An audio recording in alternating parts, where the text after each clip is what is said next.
It's a grizzly. Should we get out of here? No. We're gonna watch and listen.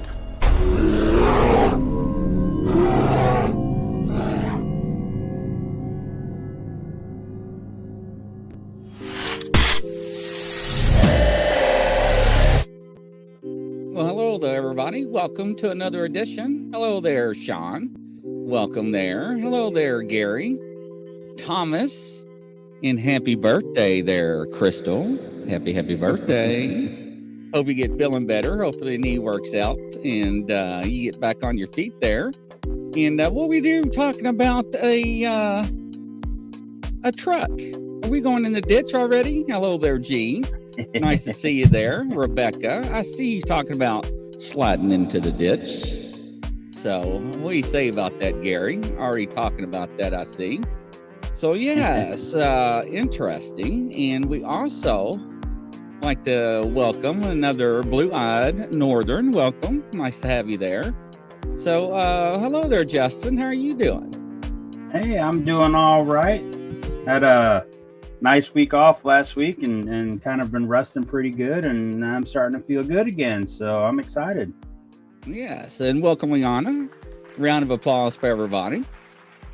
So what we got cooking tonight? All right. Well, I figured y'all are tired of hearing me talk. I've been doing a lot of the talking here the past few weeks, so I wanted to bring on a guest. This is a guy that I've known for, I think about a year now. Hasn't it been? Maybe two. I'm not sure. I met this guy when I was speaking up in Pennsylvania, so that would have been last year. This guy has just an amazing amount of experiences in his life. He's an author. He's been on some television shows that you all may have heard about. He is, I'm going to let him tell, because even I don't know all the stuff this guy's got his hands into. So we got my good friend coming on, Diamond Jim Bordwine, coming on, and he's going to tell us all about Appalachia, West Virginia, and all the stuff he's got going on in those areas. Well, come on down, Jim. Bring Jim on. Welcome to the show. Hey there. Good evening, fellas. How y'all doing? Doing good. How about yourself there? Doing good. I'm. If I was any better, there'd be two of me. Well, nice to have you. Appreciate it. All right. Well, let's jump right into it, Jim. Give us a background on you and your experiences and all the stuff you got your hands involved in, because I know you got so much stuff going on. Yes, sir. I'm a blessed man. My family has been down here in the mountains of Southwest Virginia since the 1760s. Been on this same piece of land, and growing up, I was always interested in the history of the mountains and different things, and of course the stories and the legends. And even when I was just a pup, I was always interested in the Bigfoot phenomenon and everything. And I always read about it, seen the movies, Legend of Boggy Creek, all that stuff when we were kids come out, and was always fascinated by it. Well, in the year I turned 13 years old, I had my own experience right here up here on the mountain behind the house. It was to this day, it's so clear in my mind, and it ain't really been that long ago since I was 13 years old. But anyway, what happened? It was fall of the year, and it was on the weekend, and a friend of mine from school, he came out here with me to spend the weekend. We was out in the backyard. It was up in the evening. We was out there playing, just hanging out. And the way my land lays, we're blessed. We own from the road to the top of the mountain behind us. And there's pasture beyond the creek, and then it hits the woods. Well, there's an old house up there on the mountain my great-granddaddy built back in the 20s or 30s. And I was looking up that way, and I had a horse at the time, and she was acting real skittish, real funny. And I'm watching her. I'm thinking, well, maybe she's hurt or something. So we walked up there to check her, and I was petting her and everything, make sure she's okay. Well, we walked up around the house, and there was a water line coming down from a spring box up in the mountain, and something had ripped it up out of the ground. And there were some partial tracks around that I couldn't make out. It looked kind of like a bear track, but I knew it wasn't a bear track. It was just a partial track. And even at 13, I was a pretty good sized child. It was all we could do to try to bend that pipe back down close to where it went. So after we'd done that, I'm looking around, casting about for signs. I can see wherever this animal was, whatever it was, had went around the woodshed back up into the woods. So I told my buddy, I said, let's follow this track up through here and see what we can see. And we went around through there and crawled through the barbed wire fence. And I walked about 10, 15 feet away from the fence, and all of a sudden I realized I had a male German Shepherd dog at the time, was 7 years old. He'd been raised with me. He was my protector. He wasn't afraid of anything. Well, he stopped at the fence. He walked back and forth whining. He would not come through the fence. And that really threw me because I'd never seen him act like that. So I turned around and looked. I said, Prince, what's the matter with you? And about that time, I felt the hair on my back raise up. I knew something was looking at me. Now, from the time I was big enough to walk, I spent a lot of time in the woods hunting, fishing, just exploring. I love the woods. I knew something was looking at me, and I turned around, and about 50 feet away up the hill a little bit, under a hemlock pine tree, there he stood. The one I saw was only about 6 foot tall, so I'm guessing it's probably a juvenile. It was covered with dark hair because the way it was standing in relation to the tree in the sunlight, I couldn't see no facial features, but it had really broad shoulders. The head had that little kind of that point looking on it, and arms was really long. And I'm just standing there staring, and I ain't gonna lie, at 13, it scared me. So I took off running. I may have ran through the fence. I don't remember now, to be honest. But I ran down to the house, and my granddaddy was sitting on the front porch of the house here, and I'm a holler, and he said, "Hey, boy, what's the matter with you?" And I said, "There's something up there on the mountain. I don't know what it is. I'm going to take my deer rifle, run back up there." He said, "Boy, you ain't going nowhere. You sit down, stay still." And I always wondered about that. And as I've got older and been researching this and stuff, I think my granddaddy knew that thing was up there. I really do. He had been on this land since 1911, had roamed these woods more than I ever could have at that time. I really think he knew it was up there. It was something that wasn't going to bother us. As long as we left it alone, it'd leave us alone. And so that's how I really got myself into really starting to research it seriously and looking into more stories. Yeah, we hear that all the time in reports on family-owned land like that. You know what I mean? Where the old folks, they know what's going on. They're not stupid. They know that land better than anybody else could. You know what I mean? Oh yeah. And we hear that all the time where the grandparents, they know something was on there, but they learn to live with it and just kind of keep it to themselves, and then everybody's good. You know what I mean? Exactly. A lot. Especially back in them days, you didn't talk about seeing stuff like it because people think you's crazy and try to put you in the hospital or something. Right. It's just, even now, gosh, I'm 61 now, so 48 years later, the last couple of years, I finally got people to open up to me and tell me about their experiences in the region. There's still a lot of hesitation, but I am getting people know me. They know I'm not trying to make fun of them or berate them, put them down for what they're saying they saw.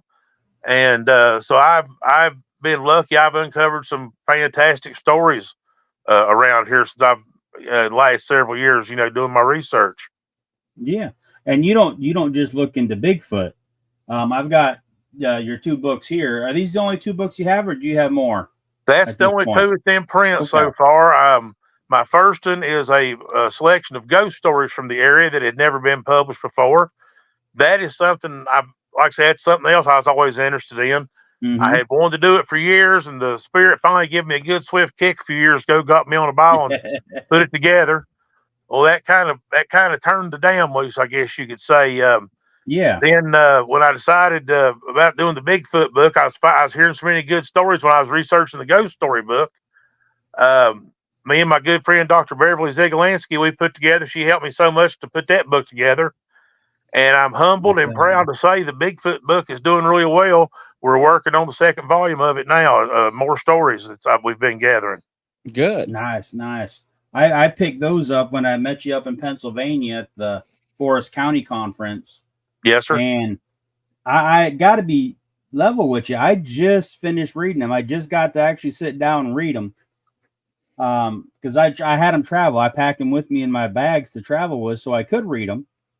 And I'm sitting there going, well, I got Jim coming on. I got to read them books. Well, I appreciate it. I appreciate you getting them. And I did.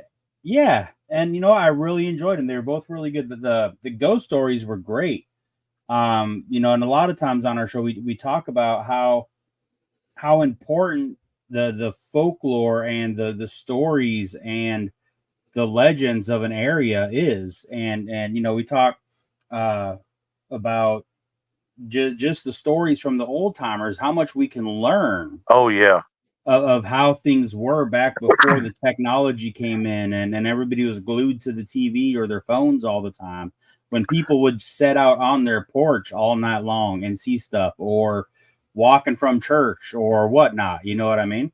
And Exactly. you got a really good collection of stories, you know, from your area. Do you happen to recall some of the ones from the book that you can tell us about, or just some of the ones that you know of from your area that you think we'd be interested in?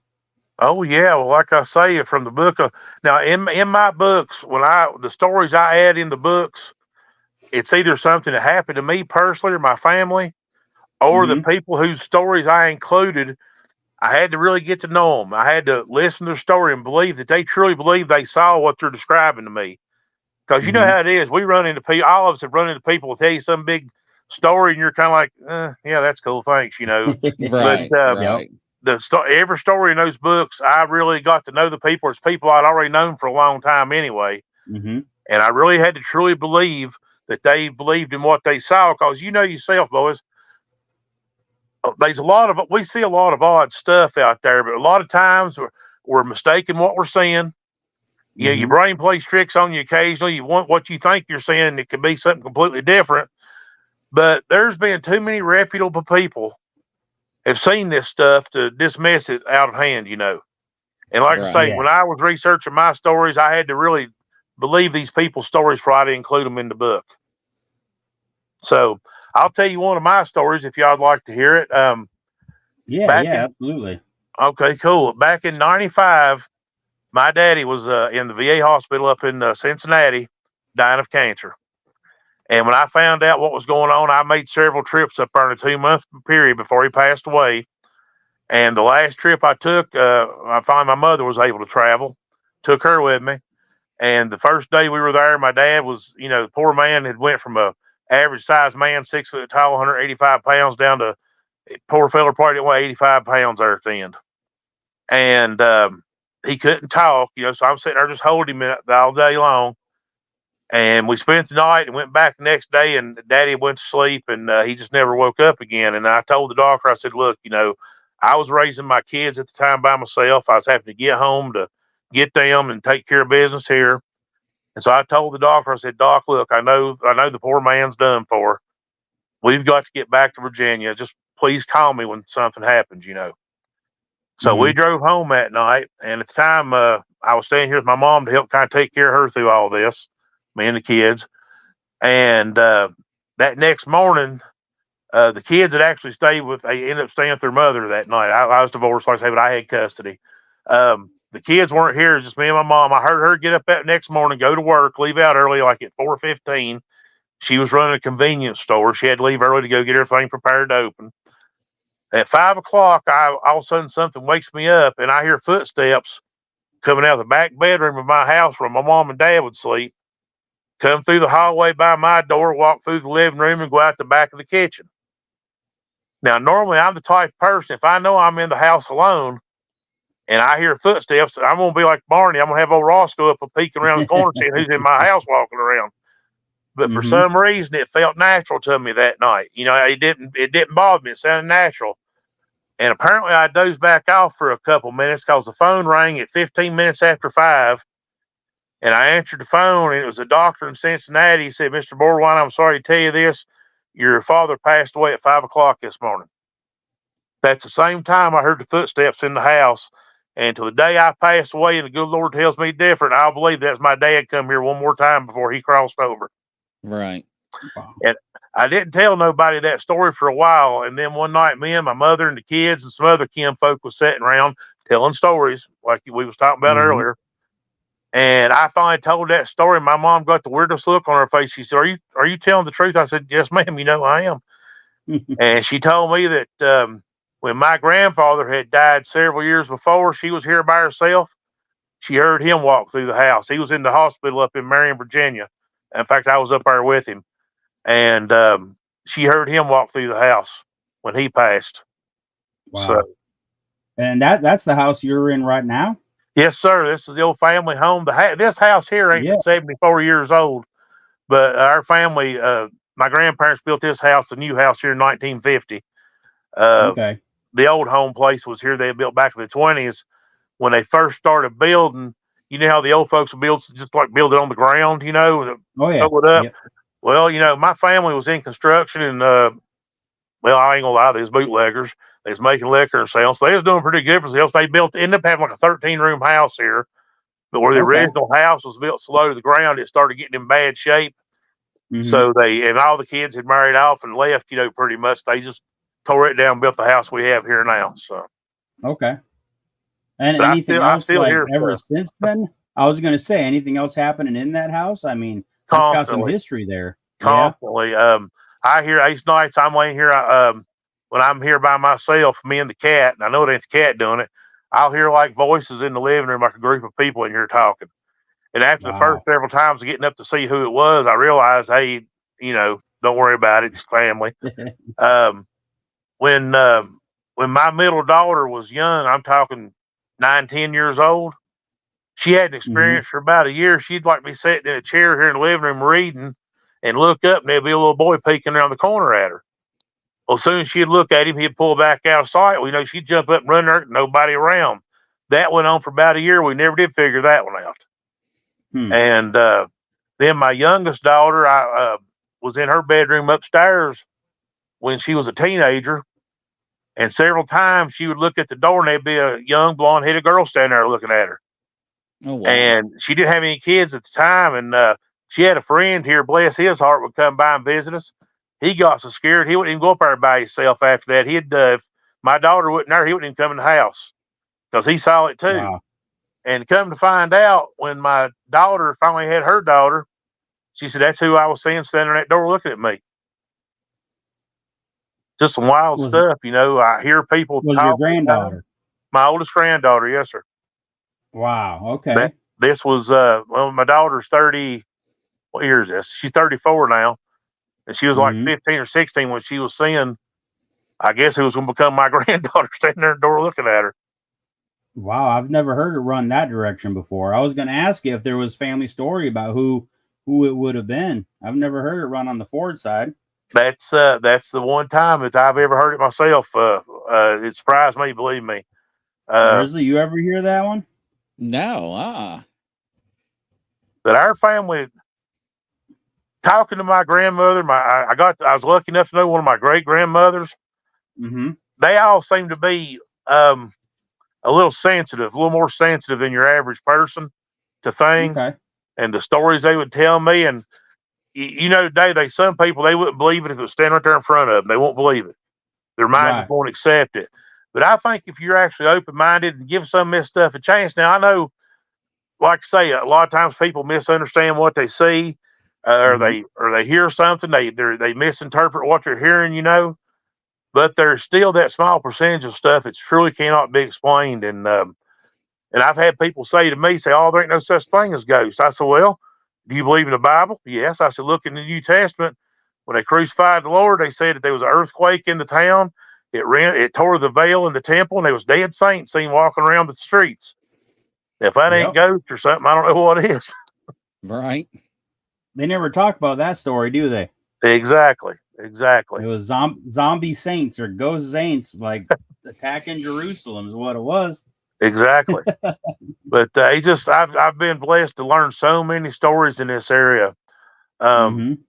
and it's even in the last couple of years or last year since my book came out, of the Bigfoot book, sightings around here. In fact, my son is last winter he had come out one night after work to visit, and before he left, he walked out to the woodshed to get me some wood for my fireplace.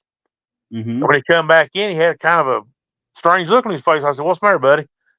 He said, "Dad, I don't know. I just saw something out in the backyard I can't explain."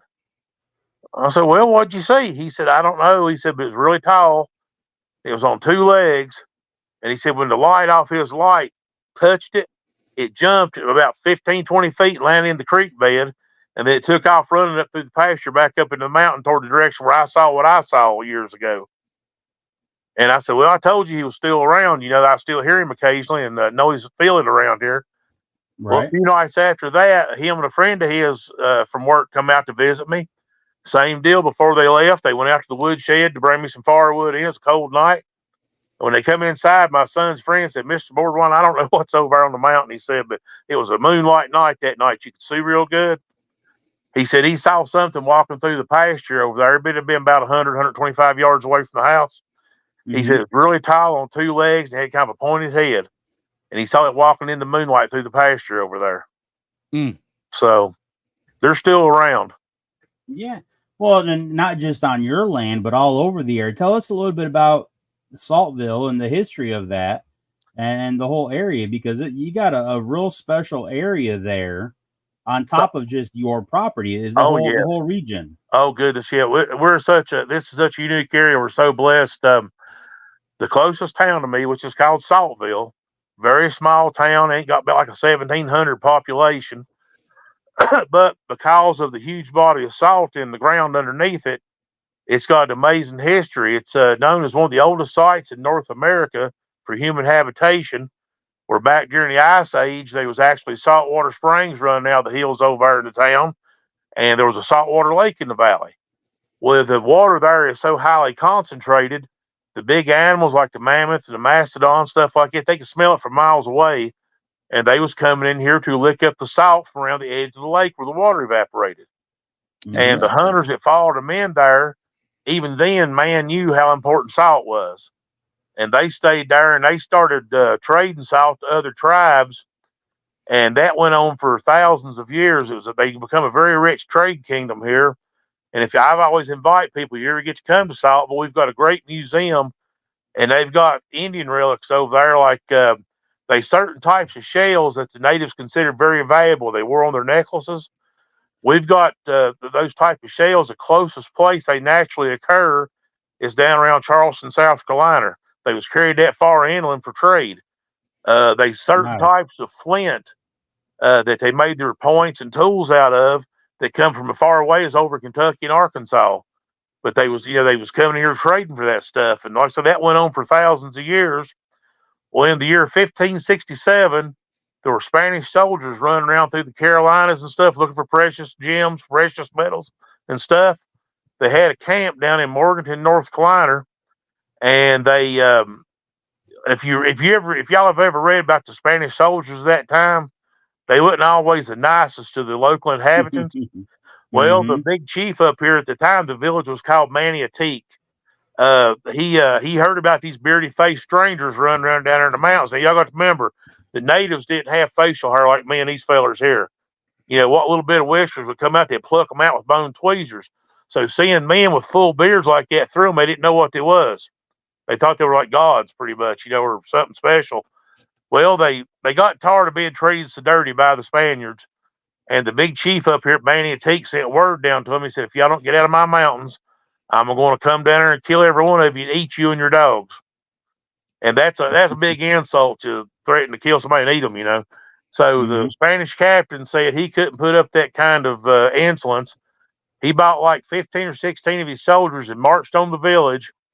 And according to the records in Seville, Spain, he claims he killed over 1,000 natives and burnt 50 lodges. And I know places in town I can still go do a little digging and find the burnt spots where the holes were going in the ground, holding up their lodges. I have found burn spots, and where the high school is that I went to high school in over there was built on the village site. And they tell me when they built that high school back in the 50s, it was unbelievable how many skeletons they took out of the ground back then.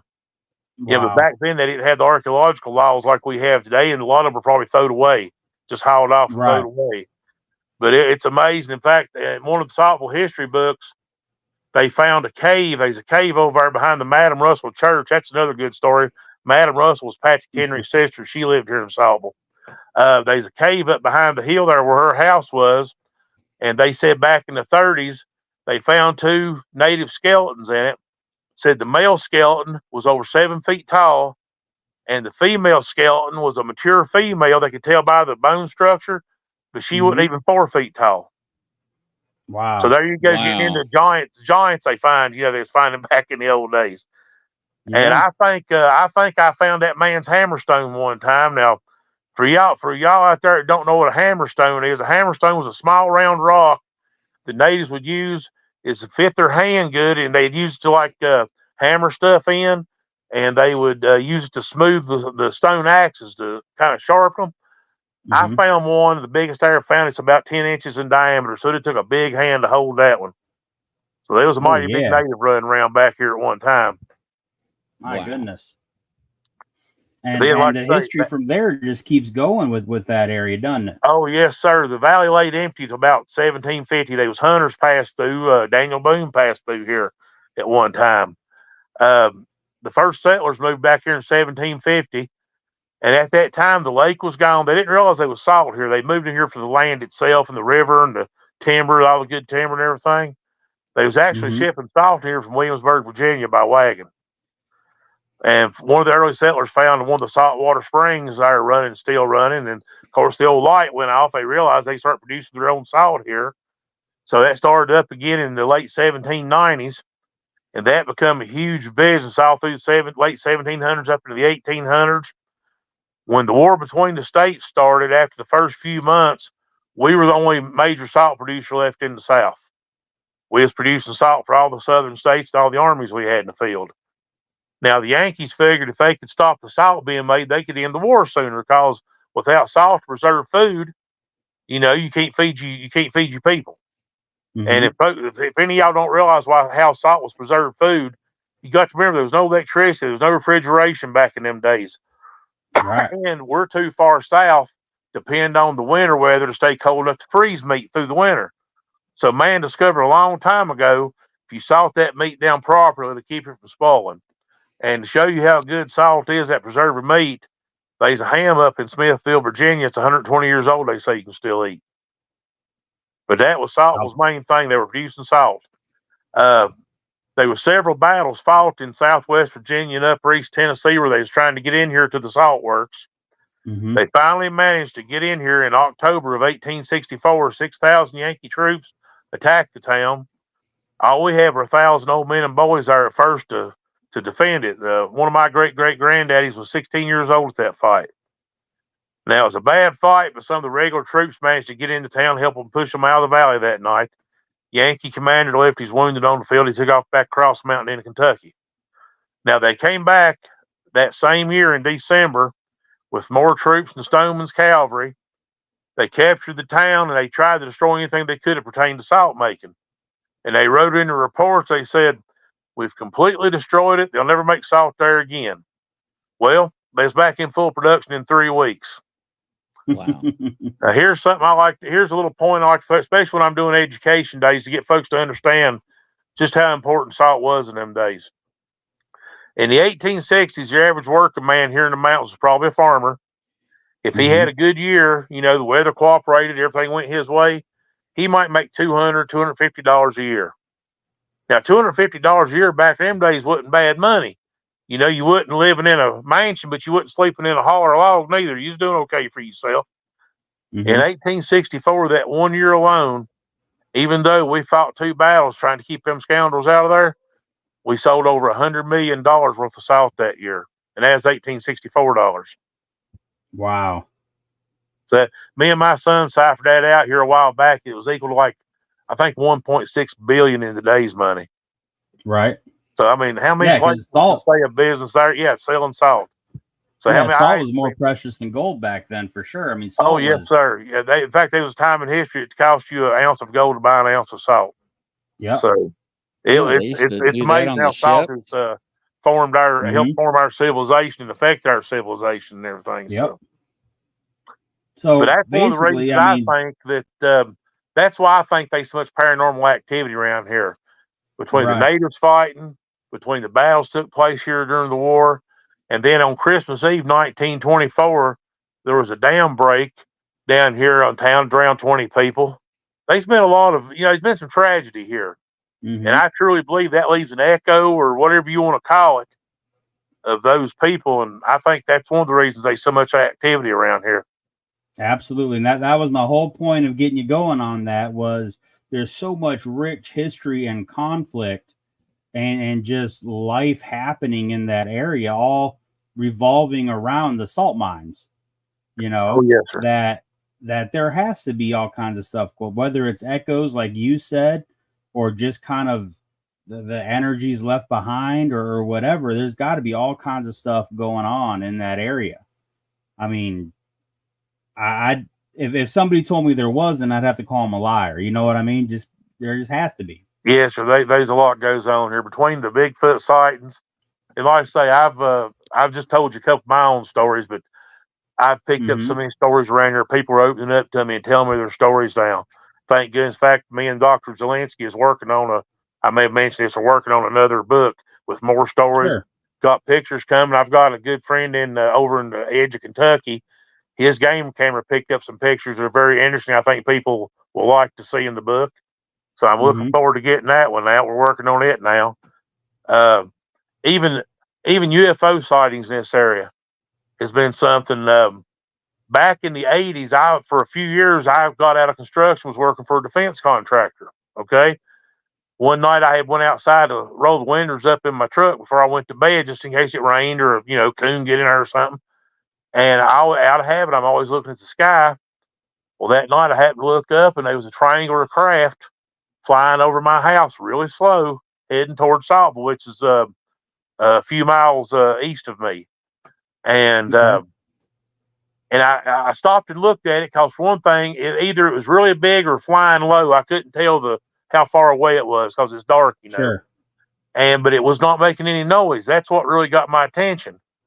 And it was flying so slow, I had time to get my spotting scope out of my truck and put it on that thing and watch it out of sight. Well, I didn't say anything about it to nobody. I just kind of kept it to myself. And but a week later, I was at a historical foundation meeting over in town. And after it was over, I happened to hear one of the guys talking about something he had spotted the week before. And I said, wait a minute, did it look like this? And I drew a quick diagram and how the lights were laid out on it. He said, that's exactly what I saw. He said when he saw it over the town, though, and several people told me this story, it was making the maneuvers that they talk about, making the right turns without slowing down and stuff. And that's what got their attention. Now, when I saw it, it's flying straight and slow.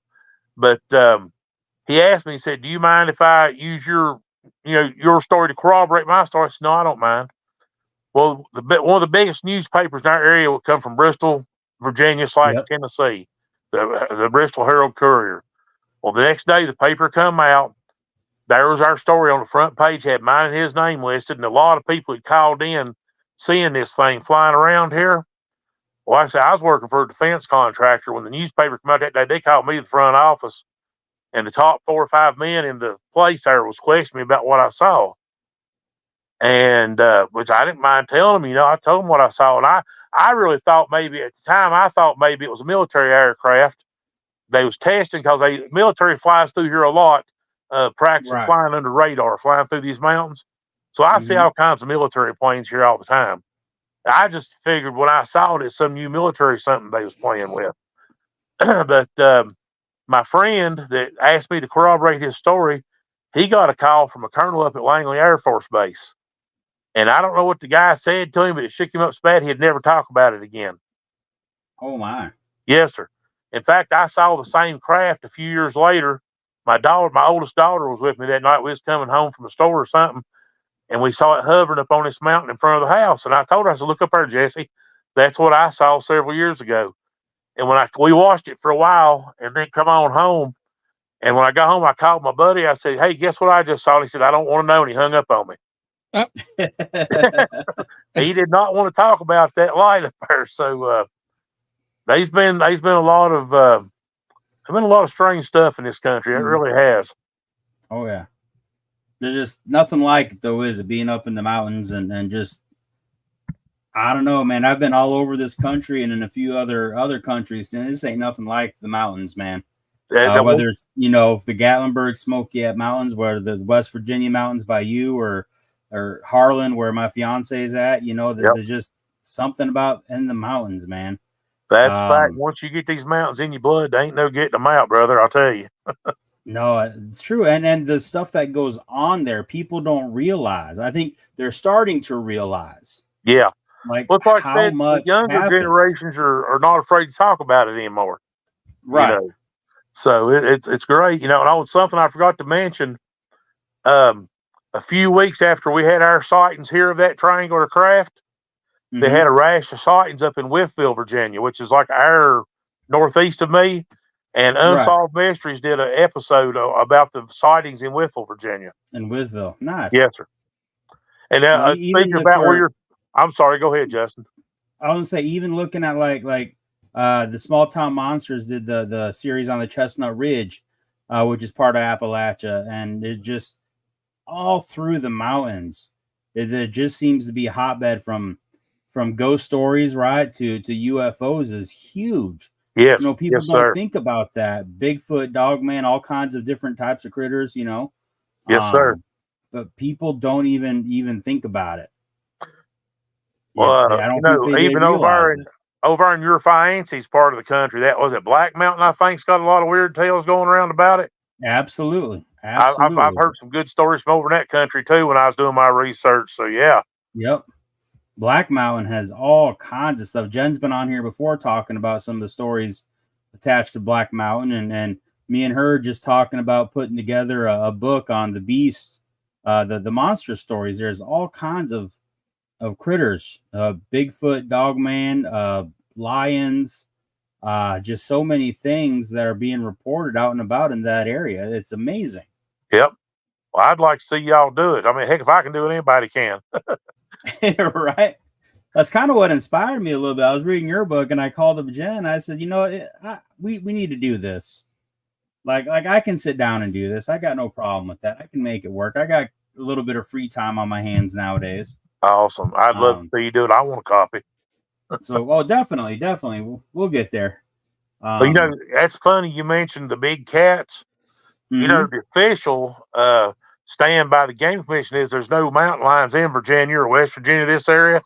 But my Right. middle daughter and her husband and kids saw a black panther over where they live at back in the fall. And there was a game commission game camera caught it on film a few miles away about the same Mhm. time period. So I've had, in fact, I had a game warden from like Idaho or somewhere arguing with me, oh, there's no mountain lions there. I said, have you ever been here? No. All right, don't be telling me what's out here then, because I know what my family has seen. And I've had a lot of No, old timers tell me about seeing them around too. yeah. No, I think that's crazy because it's like I tell people, the animals don't know where the state lines are. That's exactly right. If they're in the state next over, but not in your state, then come on now, let's be realistic about it. Yeah, Jennifer mentioned Wampus cats. That's another one that I really want to do more research into Wampus cats, because there's the legend behind the Wampus cat, which is where the Cherokee maiden transforms into a cat creature. Yep. But then there's people that describe coming across a large cat critter like a mountain lion, but not a mountain lion. Yeah. It's structured differently. It has some different features, some different habits and stuff. And so some people are encountering an actual large cat that is not even a mountain lion. It's something completely different. So it's definitely an interesting rabbit hole to go down. And the hard part is finding the information out there on this kind of stuff. It gets so lost and so tied up, and but that's kind of part of the fun of what we do, isn't it? That is a fact. That is a fact. Like I say, for some of the stories I have been able to get folks to open up and tell me, I'm sitting my mouth hanging open. I mean, I've seen the rascal, but I still amazed by some of the stories people are finally opening up to me, and will tell me now. So yeah, it's something else. Yeah. Or I want to shift gears here just a little bit, because I'm thinking there might be some people that are in our audience or watching somewhere along the line here that might recognize you from a few different things. Well, if they've been to the post office, they might have seen my picture, but no. No, some folks know me, Justin. There was a couple little shows on History Channel. One was Mountain Men. If any of y'all have ever watched Mountain Men, I was on a couple episodes there with Eustace Conway down there in Boone, North Carolina. And Now goes back a little ways. There used to be a show called Civil War Journal on there that Danny Glover hosted. I showed up on it a lot because I was doing Civil War reenacting back in my younger days, and they would take a lot of videos from the battles we were doing. Yep. And I was real easy to spot back then. I was doing mounted cavalry, Confederate cavalry, and my beard was, well, they called me ZZ Top. That's how long my beard was back then. So I was pretty easy to spot on the battlefield. And I did an episode on a cooking channel show called Food Factor Fiction one time. That was about, did salt have any effect on the war? And so they came to Saltville and filmed the episode, and they hired me and my son and a good friend of mine to play a Yankee. And if any of y'all are Dukes of Hazzards fans, the guy that played cousin Jeb Stewart Duke on the movie, on the TV show, he's making movies now. And a couple of years ago, I went and acted in a movie he was making called Salvage Yard Shine Boys, which is on Amazon Prime right now, I think. Last time I looked, it still was. So, and they had me and my son playing moonshiners on that. Can you imagine that? No, I think that's kind of a stretch. Well, he told me when the first time we met, he said, I need a big old mountain man looking fella, wears bibs, totes a shotgun, and makes liquor. I said, well, a little bit of a stretch, but I think I can pull it off. Jennifer's mentioning Rebel Rock from that area. Do you know anything about the Rebel Rock out of Harlan County area? A little bit. I've been by there. They used it for a lookout during the war, if I remember correctly. Yep. That's pretty. I do some a lot of festivals hire me to come out and teach about the history of the mountains and talk about the salt, because salt's got a big thing in Kentucky too, where Daniel Boone was over there making salt for the pioneers. So I do several events in Kentucky because of that. Of course, I've been blessed. There's been some Bigfoot festivals hire me to come out and speak too. In fact, I've got, I think, 4 this year that got me coming to. I'll be up at Marionville again this year, good Lord willing. Okay. I'll be at the Western North Carolina Bigfoot Festival down in Marion, North Carolina. That's a big one. That one's getting huge. I'm looking forward to that. We've tried to get together on that for a couple of years. This is the first year that everything come together for us. So I'm looking forward to that one. Me and Turtle Man will be down at Smoky Mountain Bigfoot Festival in Townsend, Tennessee in May. Oh yeah, I figured you'd been over to Louisville. You know who Turtle Man is. Yeah, he's Good a good friend Ernie. of mine. In fact, he was texting me tonight, showing me some morel mushrooms that rascal found over there. So, oh, nice. He does a lot of stuff down Pigeon Forge ways. I know. Shameless plug here. There's a store down that way called Bigfoot Philly Cheesesteaks with my buddy Kevin runs that. And him and Turtle Man do a lot of collabs and stuff down there. So he's always down that way too. I've met him a few times now. He's a good guy. He's fun. Maybe I'll get him to come on one of these times. He's a good, no doubt. Me and him's a good friend. We've been friends for several years. Met in Hazard, Kentucky at a festival one time and just really hit it off. But we were down there at Kevin's just a few weeks ago doing a meet and greet. Yeah. And in fact, he's going back down there. He'll be down there this Saturday too. And I'll be over in Townsend at the Train Museum doing my history thing. So there you go. Yeah. Kevin kept trying to get me to come help him run the shop, but by that time I was kind of done health-wise with cooking and stuff. But he kept trying to get me to come down there and help him run the restaurant side of stuff. Now, I like Kevin. He's a nice guy. He's a good guy. Yep. Yes, he's a good guy, for sure. So basically what you're saying is people can run into you when you're doing out and about and doing your stuff. Is there a way they can track you down, like Facebook, to find out all your events for the people that are in the area that want to come maybe meet you in person and draw your ear a little bit? Yes, sir. My name is Jim Bordwine. Like I said, my last name is spelled Bordwine.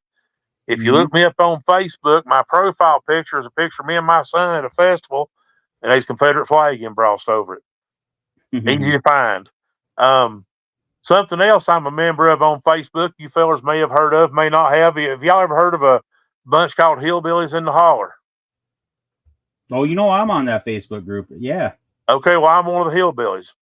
Yep. And last time I checked, we've got like 450,000 followers now on Facebook.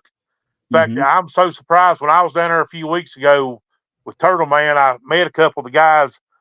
After that, we filmed a couple of videos for the page, and one of them was one we just done out of a what the heck, I had an antique reloading tool there made by Winchester back in the 1870s, and Mhm. they had never seen one. They said, "Well, let's do a quick little video you just describing what that thing is." I said, "Okay."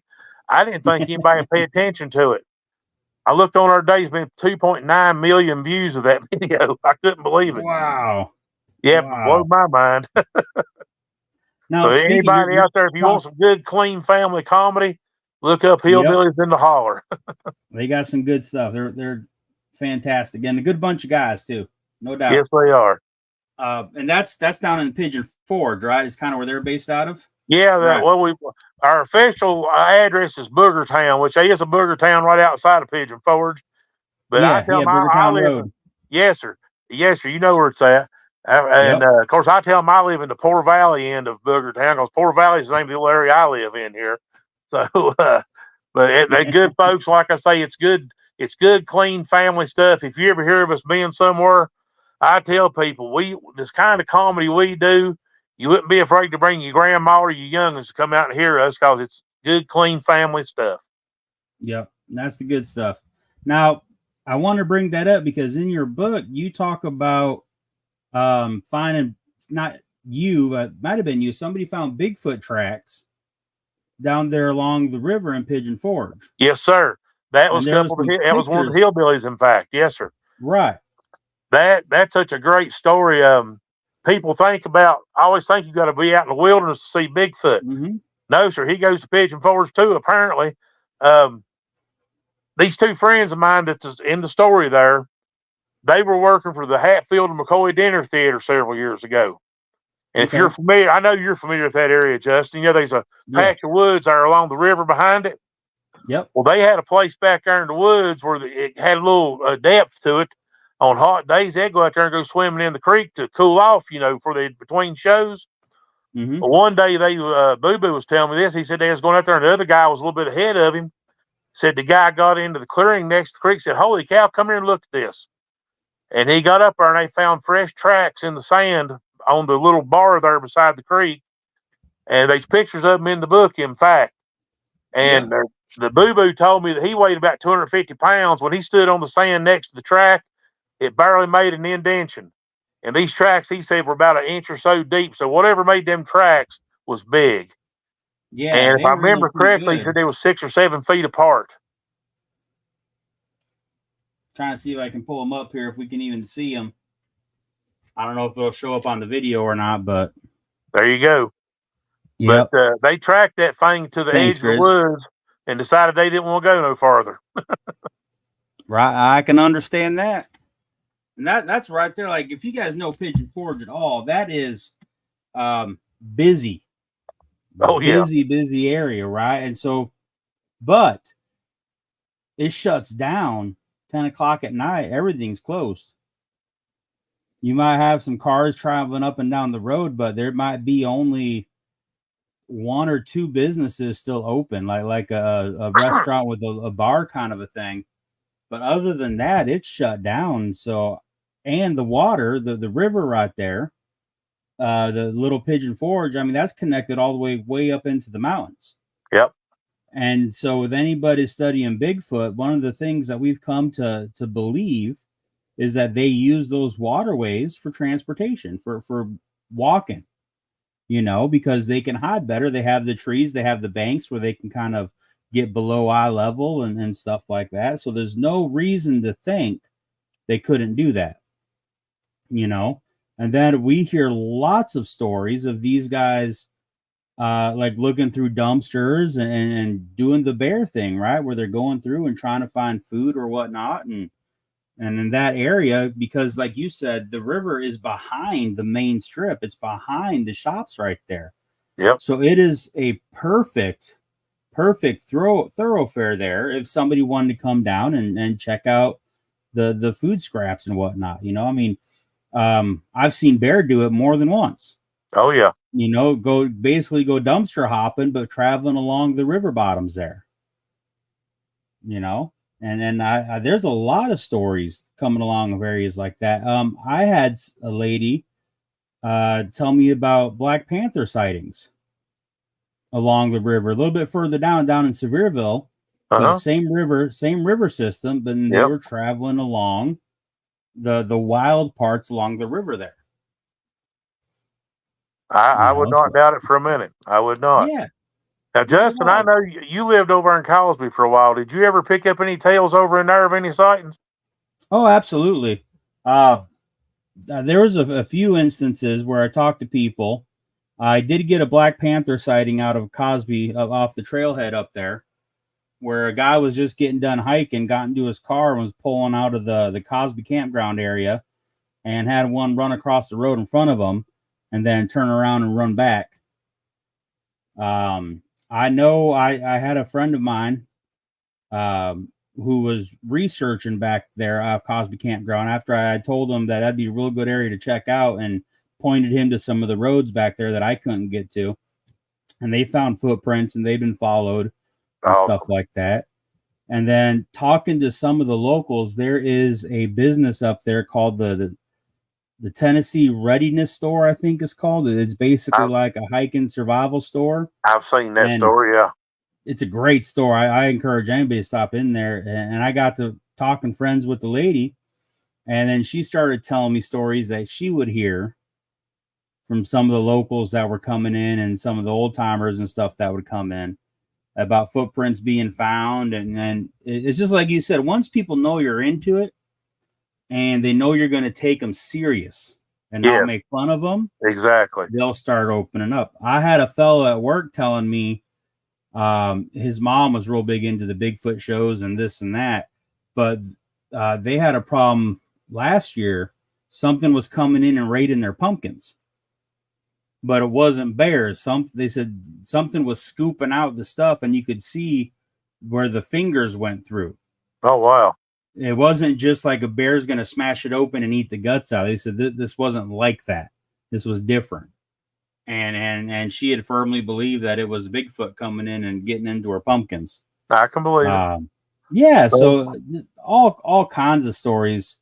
I was at my doctor's office in Rogersville one time, which is about an hour and a half away. Yeah. But I ran into a fella who had a house down in the Sevierville area.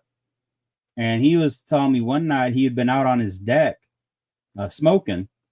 And he looked off his deck and something was looking at him from the wood lines.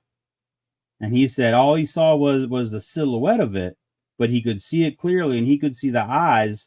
They weren't glowing, but you could see them, right? Just because they're shiny, you know? And he said this thing's head was probably about 3 or 4 feet above the flooring of his deck. And that was 5 feet up off the ground from where he was at. And that was right along Norris Lake down that way. So yeah, I mean, all kinds of stories, all kinds of stuff going on down that way too. Oh yeah, I've like I say, I've collected some stories from that way. I had heard. I've got a place in Cosby myself now, not far from where you were staying at, I believe. Okay. And so I get down there with a chance. In fact, that's where I'll be staying this weekend. But nice. I'm just now starting to get to know some of the people down there, so I wasn't comfortable. I asked them questions like that till I get to know them better, you know. Sure. Yeah. So I'm hoping like the preparedness store. I've always wanted to go there, but I've never caught it open when I've been there before. So yeah, but, it's private run and it's kind of spotty on their hours sometimes. All depends on how they're doing that day. Exactly. But yeah, you know, it's something. Like I say, when I saw the one I saw when I was 13, it scared me. I ain't gonna lie. Mm-hmm. But now that I've grown, I realize that thing wasn't going to hurt me. It just started looking at me, wondering what I was up to, I guess. Mm-hmm. And I've got some friends that are shaman in their respective tribes. Mm-hmm. One's Cherokee, one's a Blackfoot, and one's Apache. And I told them the story, and I've told them other experiences we've had. And they come back, they talked it over amongst themselves. They said, do they think that group has been here on our land for a long time, and they kind of, you know, the native tribes believe they were protectors. Right. And that's what these shaman are telling me. They think that this one or this group that's here is protector of our place and our family, which is very comforting to me, I got to tell you. And it's funny, the very day, the day that my Bigfoot book was delivered to me, when the first shipment of books come to me, that morning at 6 o'clock, while it was still dark, something knocked twice on the side of my house, about 12 feet off the ground, woke me up. Uh-oh. And I called the one shaman and said, "What do you think?" She said, "Well, I think he's letting you know he's glad you started telling the stories." So it wasn't no woodpecker, brother. It was too big a knot for that. Oh, sure. That's again another common behavior and habituation sites. And I know yours isn't technically a habituation site, but I mean a long-term area for these things. I mean, that's the kind of behavior. I think the clans, they're all different. I think each family clan kind of has its own personality, right? I agree with that. I do. But I think a lot of the ones that we hear about, like, they want you to know they're there. And because I don't think they want to really scare you. I think they want you to know that they're there so y'all can like live symbiotically. You know what I'm saying? Like, I've heard a lot of stories where we know they're there, but we leave them alone and they leave us alone and everybody's happy, kind of a thing. And I think that's kind of the goal a lot of times for these critters. I really do. I agree with you on that, Justin. And when I hear these stories, people saying, "Oh, he attacked me, he destroyed my tent," and and blah blah, I don't buy. I mean, yeah, I know they throw rocks occasionally, but I think that's more of a warning. Yeah. I don't think they're actually trying to hurt you. I think they're just trying to warn you off. You're getting too close, you going down that way, and that's my personal opinion anyway. Sure. Well, I think the behavior fits in all different ways. I think a lot of times where there's an aggression going on, it's either going to be a territorial issue, right? I think sometimes it's going to be a lone male. I personally believe that once a male reaches sexual maturity, they either become a submissive into the clan, or if they try and fight for dominance and lose, they get kicked out of the clan. So I think some of these lone stragglers that might be a little more aggressive or have issues could be that category. I also think a lot of it depends on the temperament of the leadership of the clan, because I think some clans are just downright ornery. You know what I mean? I really believe there's a lot of individuality within the system, within their family works. And so when people say, well, they're all this or they're all that, or this doesn't happen, I have to go, well, but it would make sense if it did. If these things are highly intelligent and they're in some kind of primate order, whether you want to believe they're on the human side or an ape side or whatever, I'm not going to argue with that with anybody because we don't know. They're going to have certain attributes. I mean, that's just how it is. That's life, that's biology, that's science, that's just the way it works. Whether you're a human teenager or an ape teenager, there's certain things you have to go through, and it happens. Do I think that as a general rule they're overly aggressive to humans? No, I don't. I think they can be temperamental. I think they can throw temper tantrums like a 3-year-old. And when you have an 800-pound, 10-foot tall 3-year-old throwing a temper tantrum, things are going to get out of hand. You know what I mean? Yep. But at the same time, I don't have any issue with the idea that there might be, I'll say, a rogue individual that's going to cause trouble, and that fits right into everything else we hear anyway about if we want to get into the conspiracy side of stuff and you start talking about certain alphabet agencies or certain paramilitary groups that come in and handle these kinds of situations, which I've heard stories about that from very reliable people. So I think we just have to realize that just like different groups of people, there's going to be different behaviors. But as an overall general on a situation like yours, where they've probably been there longer than y'all have. Yeah, I'm sure of it. And I really like the way you explained that peaceful, too. I really like the way you explained that, because I've never heard anybody explain it that well before to me to hear. I like the way, because like you said, any intelligent critter, they're all going to have different personalities. and you can't judge all of them by the behavior of one or a small group or something. I'm glad you said it, because you really explained that well. So, well, I try and keep things, because for me I have this axiom that I believe, like, the only way I can know something is if I can explain it simply to somebody else. If I can't explain something simply, that means I don't know it well enough to be explaining it in the first place. there you go. you You go. That's just kind of what I follow on. I know we got to wrap it up here, but I just saw a comment I got to give a shout out to here, Grizz. Leonard, where was that? Right up here. Leonard, you've been in Bogota, Colombia since Monday. Are you there right now? I want you to answer me on that one, buddy, real quick, as we start heading out. He just got Jim, back. I got to say, do what? He just got back. Oh, He just got back. Leonard, I don't know if you knew this or not, but I was born in Colombia. I spent a lot of time in Bogota. I was born in a little town called Villavicencio, which is just out of the mountains from Bogota. So I had to say, hey, on that one for you. Jim, thanks for coming on, man. I got to have you on again. I know there's so much more we can talk about. Great times. I'm not going to be hitting probably any of the festivals this year. But we'll see. Maybe we can get out towards the end of the year and we'll be up that way and we can meet up again sometime. that would be great, man. Had a great time. Thanks for coming on. I do want to give a shout real quick. Saturday night, I'm going to be on Paranormal 411 as a guest.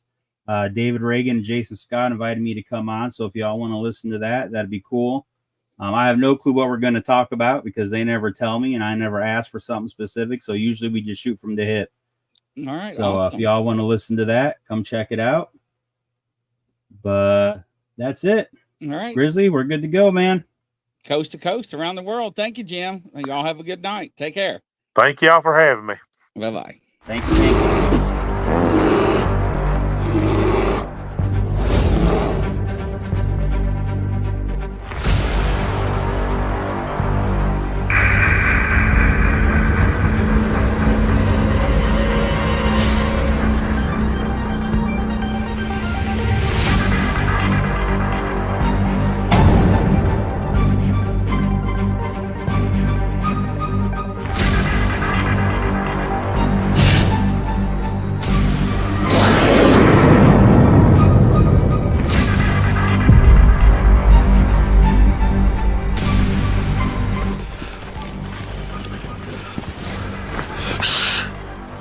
It's a grizzly. Should we get out of here?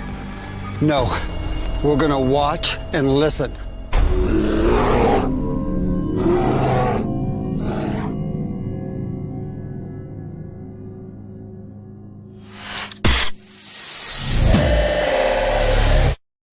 Action.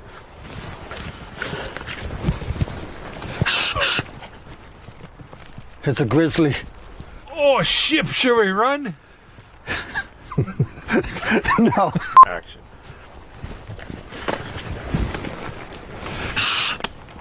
It's a grizzly. Oh, should we run? Okay.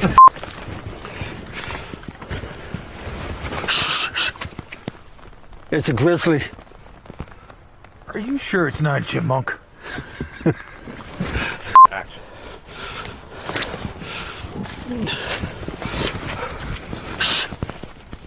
No, I'm out of here. Action.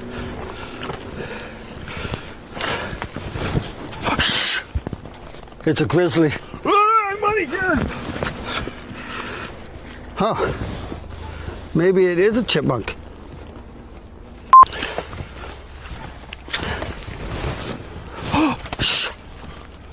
It's a grizzly. Are we gonna die? I don't know. We're just gonna sit here and listen and watch. Let's get out of here, maybe. Fall!